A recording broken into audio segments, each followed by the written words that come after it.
Hello everyone, welcome to episode 26 of the Sesame Record Review Show. So grab your cookies and loose moose juice and let's get into it. See, if you recognize that speech pattern I was just giving, you can probably guess that the first record we're going to talk about is 1971's The Year of Roosevelt Franklin. Yes, we got the first character-centered album, which was given to this guy, voiced by none other than the OG Gordon himself, Matt Robinson. Why else do we have the subtitle of Gordon's friend from Sesame Street? That and probably marketing. And it's not just our boy Roosevelt that we'll see. We also got Mary Frances, Baby Ray, his mother, Moby Mosley, A.B. Cito, and the kids. And you're wondering, who the hell are all these characters? Well, I guess the only way we could find that out by first glance is the inside gatefold sleeve right here. And Roosevelt saying, "I guess I'll tell you about the people who helped me make this record." I'll stop the impression now if you want. See, we got Matt in the recording studio singing for Roosevelt, and all the other male characters we'll hear with Rosalind Cash doing all the female voices. And for us that may not know who she is, luckily we have Roosevelt describing everyone who worked on this album, at least the key people, like our main music man, Joe Raposo, and of course Roosevelt himself, with literally him describing his quote-unquote birth, from being thought of while riding on a train, to having Joe make some songs for him, all the way to Jim making a design for him. Speaking of which, this side of the sleeves not just tells about, but shows us some of the characters that never made it past the Muppet transition. Like, here's where we find out Roosevelt has a sister named Mary Frances Franklin, a little brother named Baby Ray Franklin, and some friends of his like Moby Mosley and A.B. Cito. And then there's his mother, the only other character we've seen as a Muppet. As for everybody else, these illustrations are better than nothing. Then, finally, the backside. Up top, we got some reviews by the famous peoples, not unlike the famous birds we heard from on the Big Bird Band album. And, of course, the songs we'll hear on both sides of the record. Speaking of which, here's the lovely record itself with the lovely Columbia Records label. May seem a bit scratchy here and there, but hey, sometimes you really gotta give a shit about eBay prices, or even low prices in general. Here we go.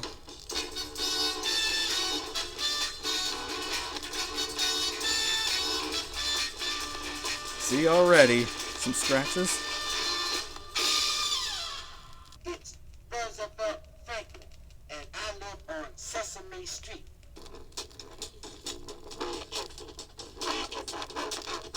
Here comes the...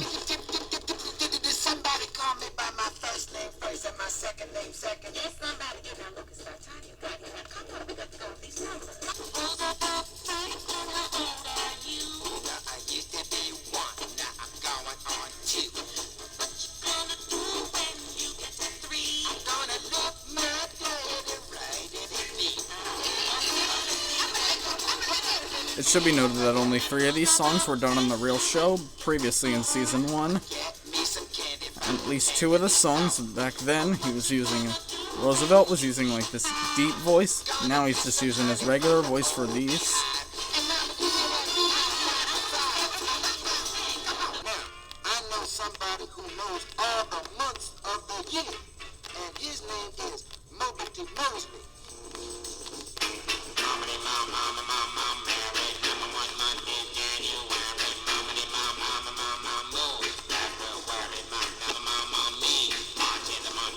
Character we never heard of. This is a fucking jam right here. I'm just realizing he's the only one we didn't see an illustration of in the gatefold sleeve.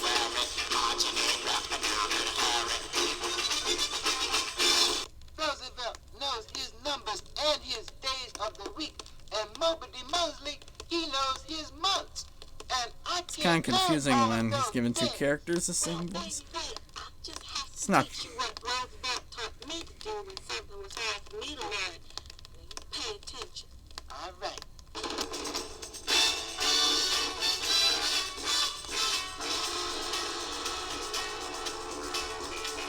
I had a little scooter, but you know I couldn't ride it.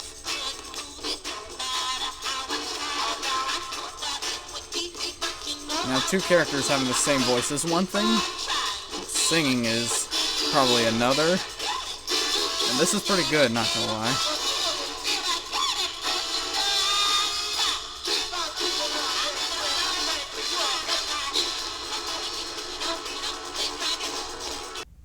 Moving right along, we can go over to another big character album.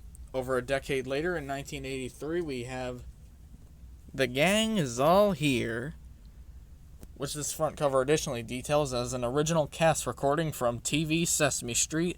And if you caught it from the Surprise album, this is basically a sequel to that. And that's not implied coming from me. If we already take a quick peek at the back, right there. If you want to take these C2W numbers as some kind of release order, go right ahead. Anywho, on this front cover, we mainly see the Sesame Street gathering around Ernie playing the piano. And I don't know if this could apply well on camera, and if you may own this in person, you can see from Ernie's note sheet there that he's playing some song titled The Gang's All Here. Whether it's really a note sheet for all the songs we'll hear on the album, or it's actually a song called The Gang's All Here, you decide. But hey, for now, what the hell do we care? Let's just take a look back at the back cover to see all the songs to really show that the gang's all here. Much like the last album, we'll hear from Cookie, Ernie, Bert, Grover, Kermit even. Just about everybody, except unlike last time, no Harry, no Prairie, no Snuffy, no Count, who is not even in both albums, but nothing can stop the great songs by the late great Jerry Nelson, right Biff? Oh, and we'll also hear some monsters singing a song that you can say changed everything for the show. With that being said, there's our record right there. And again, brace yourselves from some skipping.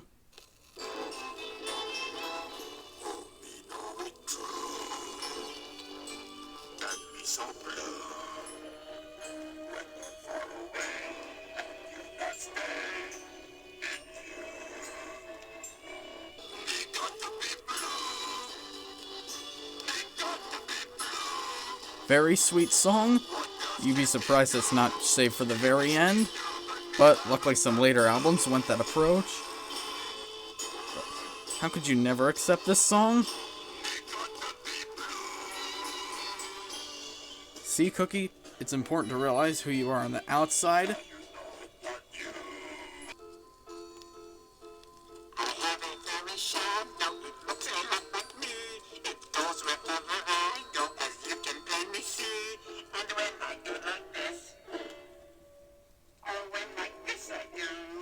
So did you realize it was a shadow from the beginning before you sang this song? The world may never know.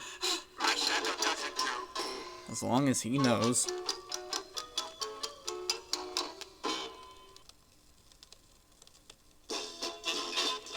Here we go.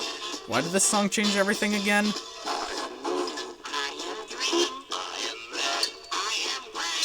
I thought he was maroon and yellow. Wait, you're telling me it's not that guy?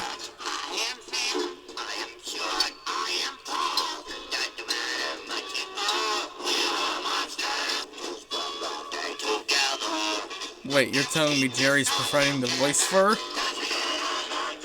No. No. Anyway, moving on to side 2.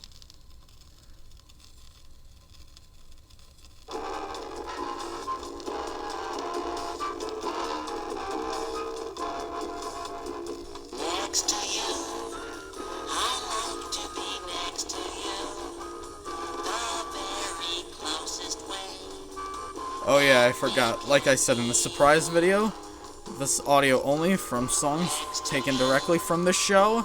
There's a lot of context that may be taken away. For this one, he was singing it to Barkley.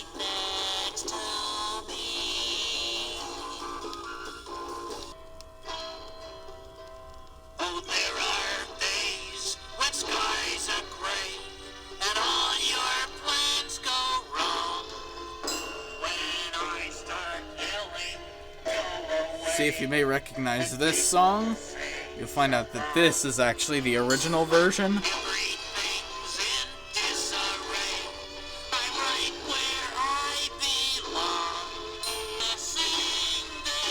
That's right, you waited a whole fucking decade to see me sing this song. Oh, did it actually just skip? Hey, this isn't so bad after all. You could have a point, Oscar. Hey, you mind if I keep this? Well, as soon as I'm done with this video, you can have it. Good deal. Square, huh? Well, maybe I am, but I like it. And I'm not ashamed. Again, taking away a whole conversation between him and Maria, who said that he is square. I'm square. But luckily, Bert is proud of it. Things other people find boring, those other things I'm adoring. I just love pigeons and I don't care. Oh, I love galoshes, they give me a thrill. Cold mashed potatoes, I can't get my fill. I go for plumbing and I always will. I'm square. Whatever you say, Bert.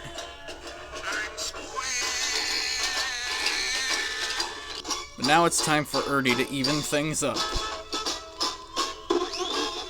on, everybody, do a street called Sesame, or something very silly that we'd like you all to see. It's the latest, it's the greatest, it's the only place to be. It's the Hopper keeping our jamboree. Still not a fan of the sound effects they gave to this album release, but it makes for a good finale song. Both that and a beginning song, both of which later albums would do.